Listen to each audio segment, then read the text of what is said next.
This week in Chicago, Democrats will formally nominate a very different presidential candidate than they expected to just a couple of months ago. All the focus will be on Vice President Kamala Harris and Minnesota Governor Tim Walz, both of whom Democrats already nominated via virtual roll call earlier this month. But the US President, Joe Biden, is set to open the Democratic National Convention with a speech. Now, this convention in Chicago is expecting 50,000 visitors, including 5,000 delegates and alternates. Organizers also anticipate tens of thousands will take to the streets actually to protest outside of the convention, particularly over the war in Gaza.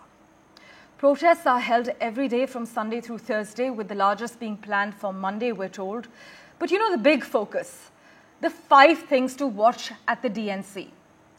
Democrats are kicking off their convention in Chicago to formally nominate Vice President Kamala Harris and Minnesota Governor Tim Walz to top their 2024 presidential ticket.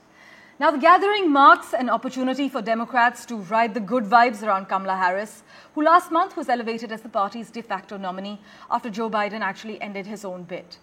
We are told that the convention is anticipated to be heavy on messages of freedom, as Kamala Harris and Tim Walz run against former President Donald Trump and his Senator J.D. Vance. But here are the 5 things you need to watch out for at this year's DNC. Now, Kamala Harris has been enjoying a nearly month-long honeymoon since Biden dropped out, riding a wave of flattering social media praise. That boost is likely to continue this week, and for a short time afterwards, many argue, enjoying a traditional post-convention bump. But speculation abounds about how big of a festival this will be, with whispers of whether big-name performers such as Taylor Swift and Beyoncé will make an appearance. But after the convention, however, the question will be how long the good times can roll.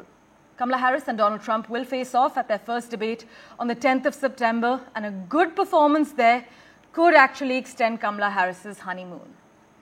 Harris has framed her campaign, meanwhile, around a message of freedom, even down to highlighting Beyoncé's hit song of the same name. But analysts highlight that the strategy is more forward-thinking rather than Biden's rallying cry, which actually goes back to the January 6, 2021 insurrection, an event that Democrats still mention but appear to resonate less with voters agitating for a more long-term vision. The third thing, Joe Biden will deliver a speech. It's going to be a huge reception, as per political watchers, we're told. Fourthly, while Biden's debate and age were the chief factors in ending his political career, he was also criticized from the left over his handling of the war in Gaza. And those detractors are not going away just because he's no longer a Democratic nominee.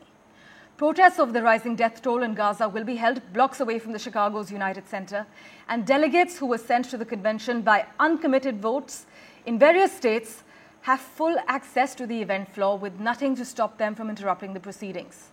As we speak at the moment, it's unclear precisely how much the convention will deal with the war and if there will be any interruptions at all. Lastly, as you're well aware, conventions for both parties are primarily occasions to highlight leaders, chiefly the presidential nominees. But they also serve as opportunities to elevate rising stars. Democrats have not said who this year's keynote speaker will be, but their pick could indicate who they view as a future party leader and in what ideological direction the Democratic Party in the US is heading.